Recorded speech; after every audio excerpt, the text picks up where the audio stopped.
नबी अकरम के दौर में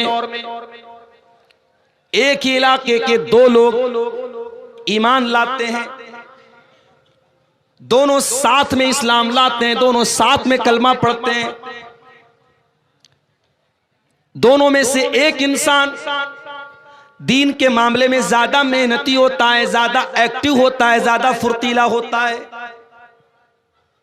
दूसरा भी दीनदार है लेकिन कम है, अपने भाई की तरह ज्यादा एक्टिव नहीं है, ज्यादा मेहनती नहीं है। जो भाई ज्यादा मेहनत करता था, ज्यादा एक्टिव था, वो अल्लाह की राह में लड़ते लड़ते शहीद हो जाता है, इंतकाल कर जाता है। दूसरा भाई जो उतना ज्यादा मेहनती नहीं था, 1 साल के बाद वो अपनी नेचुरल मौत से इंतकाल करता है, वो शहीद नहीं होता है, वो तबई तरीके से, नेचुरल तरीके से मर जाता है। दोनों भाइयों का इंतकाल हो गया, एक अल्लाह की राह में शहीद हो गया और 1 साल के बाद दूसरा भाई नॉर्मल तरीके से अल्लाह को प्यारा हो गया, इंतकाल हो गया। अब जरा गौर से सुनिएगा, हदीस के जो रावी हैं हजरत तलहा बिन उबैदुल्लाह, ये वो सहाबी हैं जो 10 सहाबे किराम जिनको नबी ने जन्नती होने की बशारत सुनाई है, जिनको अशरे मुबश्शरा कहा जाता है, उनमें से एक है हजरत तलहा रजी अल्लाह ताला, वो हदीस के रावी हैं। हजरत तलहा कहते हैं कि मैंने ख्वाब देखा कि मैं जन्नत के दरवाजे पर खड़ा हूं। इतने में जन्नत में से एक आने वाला आया, यानी फरिश्ता आया, और उसने उन 2 भाइयों में जिसका इंतकाल बाद में हुआ था उसको जन्नत में जाने की इजाजत दे दी, और उसके बाद जो अल्लाह की राह में शहीद हुआ था, जो मेहनती लड़का था, जो मेहनती इंसान था, उसको उसके बाद जन्नत में जाने की इजाजत दी। पहले वो जन्नत में गया जिसका इंतकाल 1 साल के बाद हुआ था, और जो अल्लाह की राह में शहीद हुआ था और मेहनती था, ज्यादा एक्टिव था, वो बाद में जन्नत में गया। और फिर फरिश्ता मेरे पास आया और उसने कहा फ़इन्नक लम यानि लक बादू, अभी तेरे जन्नत में जाने का टाइम नहीं आया। उसके बाद हजरत तलहा कहते हैं मेरी नींद खुल गई। सुबह मैंने ये ख्वाब जब सहाबा को बताया, लोगों को बताया, तो सहाबा को बड़ी हैरत हुई कि ये कैसे संभव है, ये कैसे पॉसिबल है।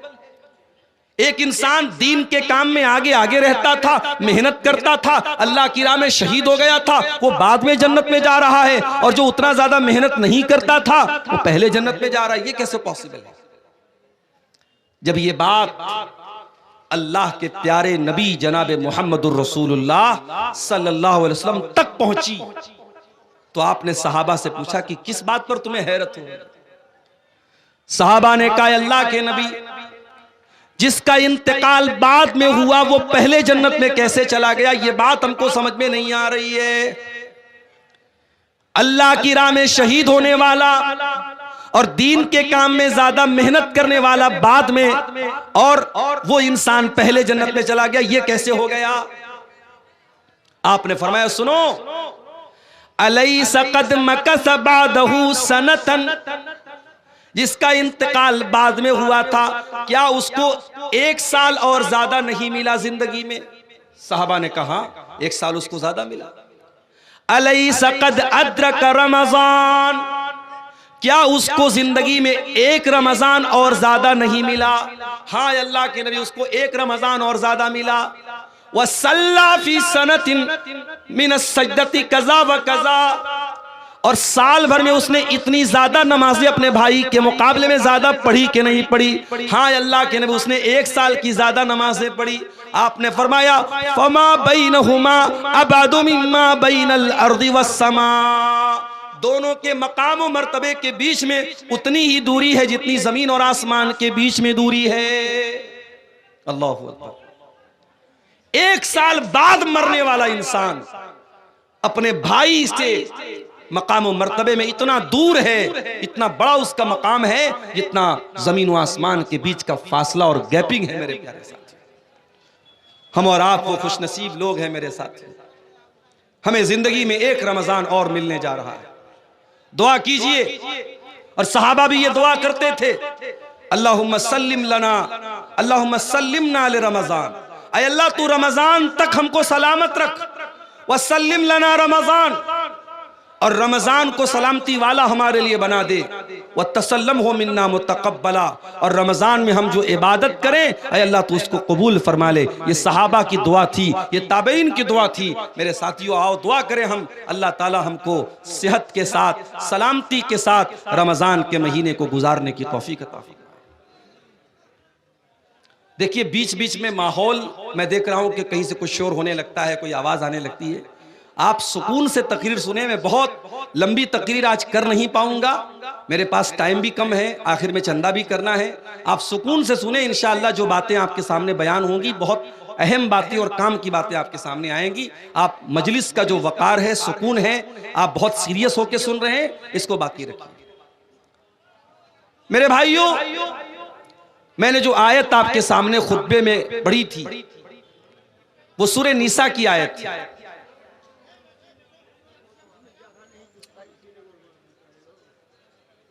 सूरह निसा की उस आयत में अल्लाह ताला ने ईमान वालों से एक वादा किया है। जरा उस वादे को देखिए, अल्लाह ने क्या वादा किया। इन तजतनिबू कबाइर मा तुनहूना अन्हु,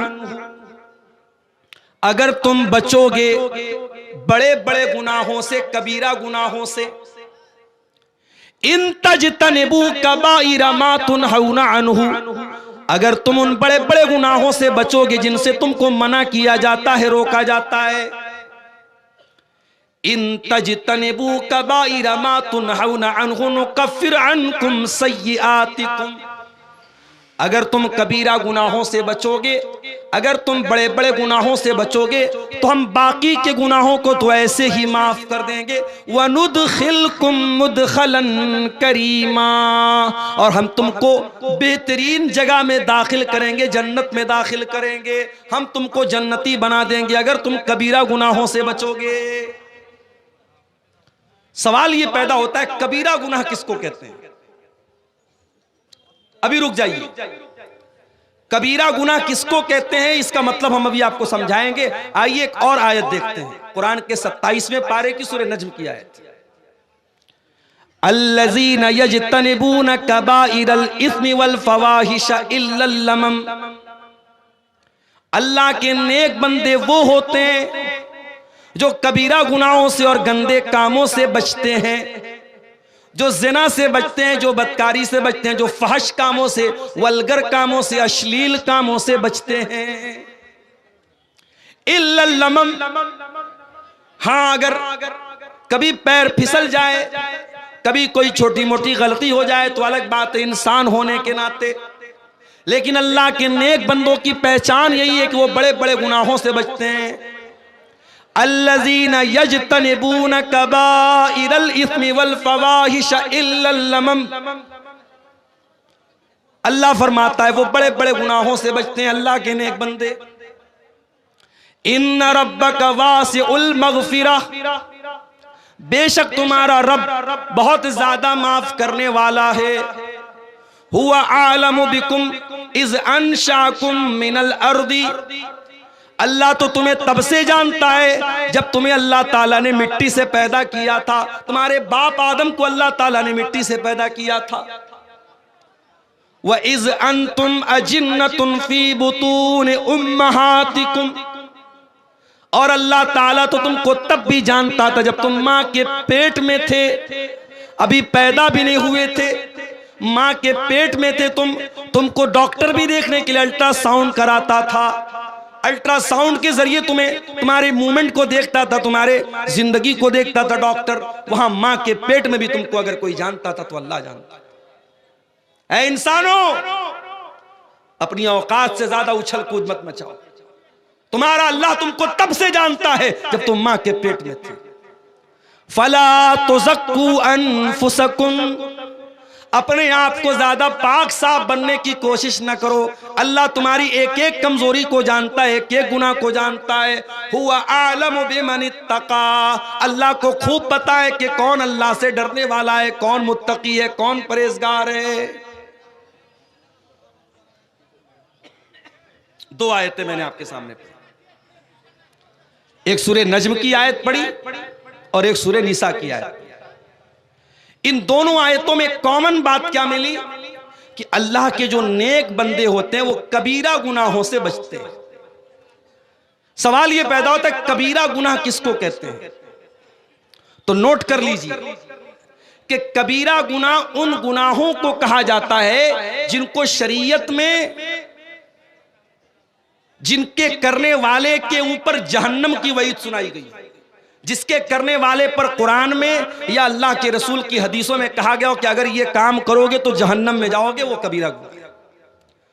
या उस काम पर अजाब की वईद आई हो कि अजाब मिलेगा तुमको, या उस काम के करने वाले पर शरीयत में हद जारी की गई हो। मिसाल के तौर पे जिना है, अगर कुंवारा लड़का लड़की जिना करेगा 100 कोड़े मारे जाएंगे और 1 साल के लिए शहर से निकाला जाएगा।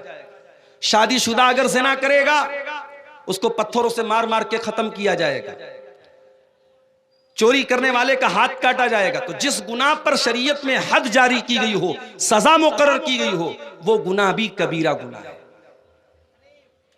तो जिस गुनाह पर अजाब की या जहन्नम की वईद सुनाई गई हो, या जिस गुनाह पर शरीयत में हद जारी की गई हो, उस गुनाह को गुनाह कबीरा कहा जाता है। और अल्लाह कह रहा है कि अगर तुम कबीरा गुनाहों से बचोगे तो बाकी गुनाहों को हम ऑटोमेटिक माफ कर देंगे। अब सवाल यह पैदा होता है कि कौन कौन से गुनाह ऐसे हैं जो कबीरा गुनाह है? बहुत सारे ऐसे गुनाह हैं और 1-1.5 घंटे की, 1.25 घंटे की तकरीर में उन सारे गुनाहों को आपके सामने बयान नहीं किया जा सकता। उलमा ने मोटी मोटी किताबें लिखी हैं। कभी मौका मिले तो पढ़ो मेरे प्यारे साथी। अगर फेसबुक से और इंस्टाग्राम से और सोशल मीडिया पर वाहियात चीजों को देखने से अगर मौका मिले तो कम से कम कुछ मुताला कर लो, कुछ स्टडी कर लो, कुछ पढ़ लो।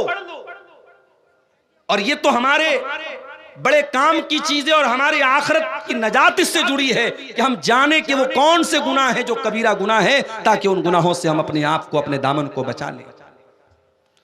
तो सारे गुनाहों को तो बयान नहीं किया जा सकता, चंद मोटी मोटी चीजों को, चंद अहम चीजों को जिनको शरीयत में कबीरा गुनाह कहा गया है, आज की तकरीर में मैं बयान करूंगा और उसके बाद आपसे इजाजत ले लूंगा। सबसे बड़ा गुनाह, कबीरा गुनाहों में भी सबसे बड़ा गुनाह, अकबरुल कबाइर कौन सा गुनाह है? चलो भाई जमालपुर वालों, चलो आपका एक इंटरव्यू ले लेते हैं, बताओ कौन सा गुनाह है? शिर्क करना। अकबरुल कबाइर, तमाम कबीरा गुनाहों में सबसे बड़ा गुनाह क्या है? अल्लाह के साथ शिर्क करना। क्या मतलब अल्लाह के साथ शिर्क करना? अल्लाह के साथ शिर्क करने का मतलब यह है कि अल्लाह ताला का हक किसी और को दे देना।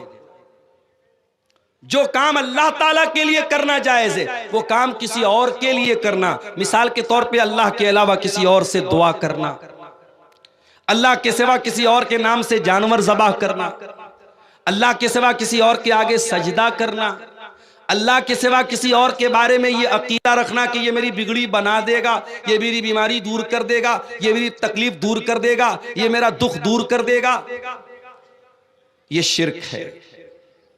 और ये शिर्क कितना बड़ा गुनाह है, आइए कुरान खोलते हैं। इन्नल्लाह ला यगफिरु अन युशरक बिही व यगफिरु मा दून ज़ालिका लिमन यशा। अल्लाह ताला शिर्क को माफ नहीं करेगा। शिर्क से छोटे जो गुनाह हैं, शिर्क से कमतर जो गुनाह हैं, वो तो अल्लाह ताला क्या माफ हो जाएंगे, शिर्क माफ होने वाला नहीं है। इन्नहु मन युशरिक बिल्लाहि फ़क़द हर्रमल्लाहु अलैहिल जन्नह। जो अल्लाह के साथ शिर्क करेगा, अल्लाह ताला ने उसके ऊपर जन्नत को हराम कर दिया है। व मअवाहुन्नार, उसका ठिकाना जहन्नम है। व मा लिज़्ज़ालिमीन मिन अंसार, और शिर्क करने वालों का अल्लाह ताला क्या कोई मददगार नहीं होगा, कोई साथ देने वाला नहीं होगा। इतना खतरनाक गुनाह है शिर्क। अल्लाह ने कुरान में सूरह अनाम के अंदर 18 नबियों का जिक्र करने के बाद फरमाया वलौ अशरकू लहबिता अन्हुम मा कानू यामलून, अगर हमारे ये 18 नबियों ने भी अगर शिर्क किया होता इनकी सारी नेकियां बर्बाद हो गई होती। सबसे बड़ा गुनाह शिर्क करना। अल्लाह कुरान में अपने नबी से कहता है वलक़द ऊहिया इलैका व इलल्लज़ीना मिन क़ब्लिका लइन अशरकत लयहबतन्न अमलुक व लतकूनन्न मिनल ख़ासिरीन। ऐ मेरे हबीब, अगर आपने भी शिर्क कर दिया तो आपके भी तमाम के तमाम अमल बर्बाद हो जाएंगे और आप भी खसारा उठाने वालों में से हो जाएंगे। शिर्क से अपने आप को बचाओ मेरे साथ। आज मैं इस इलाके में बैठा हूं और खुशी के साथ ये कहता हूं कि ये वो इलाका है जहां आपको शिर्क के अड्डे बहुत कम मिलेंगे, ना के बराबर।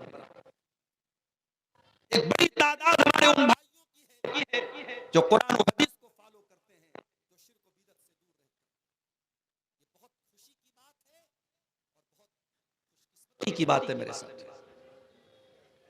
आप यकीन नहीं करेंगे, मेरे पास ऐसे भी फोन आते हैं कि मौलाना साहब मैं फला इलाके में रहता हूं, मेरे घर से करीब में कोई ऐसी मस्जिद नहीं है जहां सही तरीके से नमाज पढ़ी जाती है। मस्जिदें हैं, सुन्नत के खिलाफ नमाज पढ़ी जाती है, मस्जिद के अंदर कब्र है, मजार है, सजदा होता है, शिर्क होता है। हमारा दिल गवारा नहीं करता उस मस्जिद में नमाज पढ़ने के लिए, हम क्या करें। आज आपके घर से चंद कदम की दूरी पर मस्जिद है और आप सुकून के साथ सुन्नत के तरीके पर नमाज पढ़ते हैं, ये बहुत बड़ी बात है मेरे साथियों। बहुत सारे लोग इस नेमत से महरूम हैं। अगर अल्लाह ताला ने आपको ऐसे माहौल में पैदा किया है कि आप अल्लाह की तौहीद पर हैं, अल्लाह का शुक्र अदा कीजिए। बहुत सारे लोग इस नेमत से महरूम हैं।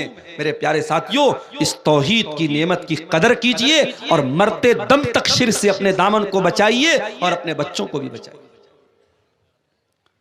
कभी कभी ऐसा भी होता है, बाप तो बहुत तौहीद वाला है लेकिन बाप ने बच्चों की तरबियत नहीं की, बच्चों को मदरसे में नहीं पढ़ाया, बच्चों को कुरान नहीं पढ़ाया, बच्चों को दीनियात नहीं पढ़ाई। बच्चा कहां पढ़ता था? कॉन्वेंट में पढ़ता था। बाप तो बड़ा खुश था कि साहब मेरा बेटा तो इंग्लिश मीडियम में पढ़ता है, मेरी बच्ची तो इंग्लिश मीडियम में पढ़ती है, हाई फाई इंग्लिश बोलती है, घर में आती पहले पापा को देख के गुड नाइट पापा, गुड मॉर्निंग पापा बोलती है।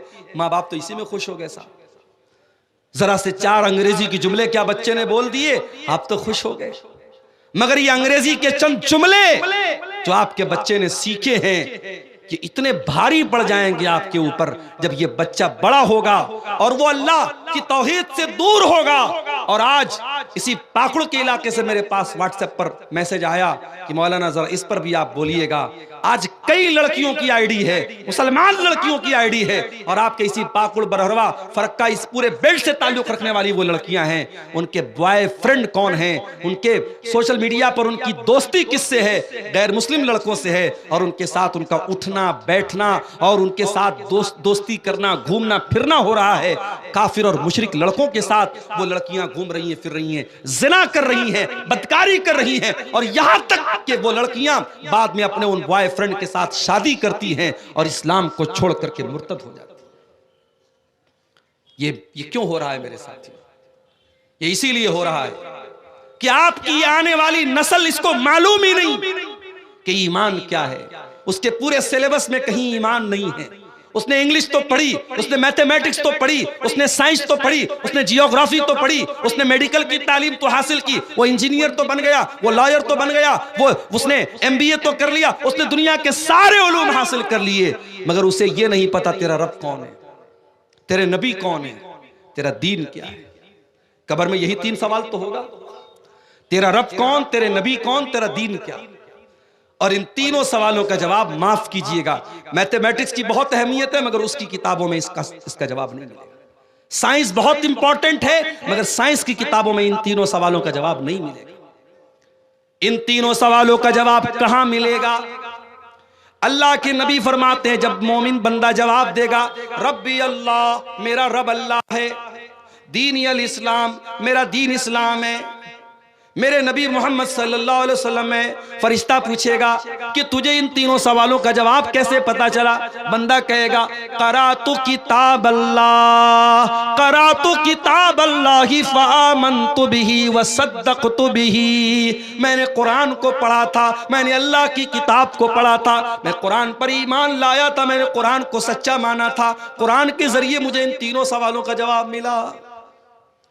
आपकी नौजवान नस्ल कुरान से दूर है मेरे साथ। वही नौजवान नस्ल जो हर मिनट पर व्हाट्सएप खोलती है, हर 10 मिनट पर चेक करती है कि फेसबुक पर मुझे कितने लाइक मिले, हर 5 मिनट पर चेक करती है इंस्टाग्राम पर मेरी पोस्ट को कितने लोगों ने पसंद किया। आपकी वही नौजवान नस्ल कुरान को कभी खोल के नहीं पढ़ती।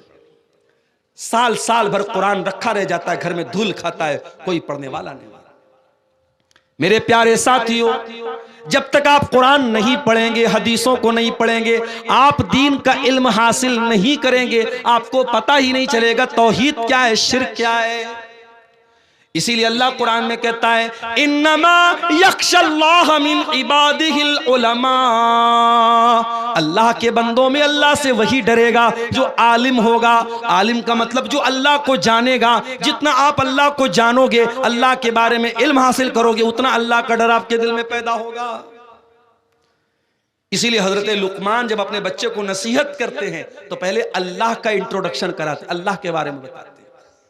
या बुनैया इन्नहा इन तकुम मिस्काल हब्बतिन मिन खरदलिन फतकुन फी सखरतिन औ फिस समावाति औ फिल अर्दि याति बिहल्लाह इन्नल्लाह लतीफुन खबीर। ऐ मेरे बच्चे, अगर एक राई के दाने के बराबर भी कोई चीज आसमानों में कहीं होगी, किसी चट्टान के नीचे छुपी हुई होगी, जमीन में कहीं होगी, अल्लाह ताला एक राई के दाने के बराबर चीज को सामने ले आएगा। अल्लाह ताला तो बारीक से बारीक चीज की खबर रखने वाला है। जो अल्लाह राई के दाने के बराबर चीज को सामने ले आएगा, उसे पता नहीं कि गूगल क्रोम की हिस्ट्री आपने डिलीट कर दी, उसे मालूम नहीं कि आपने व्हाट्सएप की चैटिंग को क्लियर कर दिया, उसे मालूम नहीं कि आपकी आंखों ने क्या देखा, आपकी उंगलियों ने क्या टच किया, आपके कानों ने क्या सुना। अल्लाह को सब पता है मेरे प्यारे साथियों। इसलिए अल्लाह को जानो। अल्लाह को जितना जानोगे, अल्लाह की उतनी मोहब्बत आपके दिल में पैदा होगी और अल्लाह का डर आपके दिल में पैदा होगा। तो पहला गुनाह क्या है? अल्लाह के साथ शिर्क करना। आज एक बड़ा तबका उम्मत का शिर्क कर रहा है। कब्रों पे सजदा हो रहा है, पीरों के आगे सजदा हो रहा है, बुजुर्गों के आगे सजदा हो रहा है, गले में लाल काले पीले धागे डाले जा रहे हैं, पैर में धागा पहना जा रहा है, पेट पे धागा पहना जा रहा है, और ये अकीदा रखा जाता है कि जब तक ये धागा मैं पहने हूं मैं बीमार नहीं पड़ूंगा, मुझे नजर नहीं लगेगी। ये शिर्क है, और शिर्क अल्लाह ताला क्या माफ होने वाला गुनाह नहीं है मेरे प्यारे साथी। इसीलिए शायर कहता है वो दी जिससे तौहीद फैली जहां में, वो दी जिससे तौहीद फैली जहां में, वो बदला गया आके हिंदोसिता में।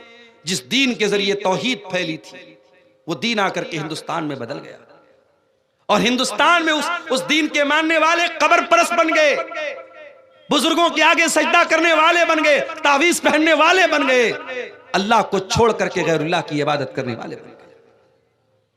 इसीलिए मौलाना हाली कहते हैं करे गैर गर बुत की पूजा तो काफिर, कवाकिब में माने करिश्मा तो काफिर, झुके आग पर बहरे सजदा तो काफिर, जो ठहराए बेटा खुदा का तो काफिर, मगर मोमिनों पर कुशादा है राहें, परस्तिश करें शौक से जिसकी चाहें, नबी को जो चाहे खुदा कर दिखाएं, इमामों का रुतबा नबी से बढ़ाएं, मजारों पे जा जा के नजरें चढ़ाएं, शहीदों से जा जा के मांगे दुआएं, न तौहीद में कुछ फर्क इससे आवे, न इस्लाम बिगड़े न ईमान जावे।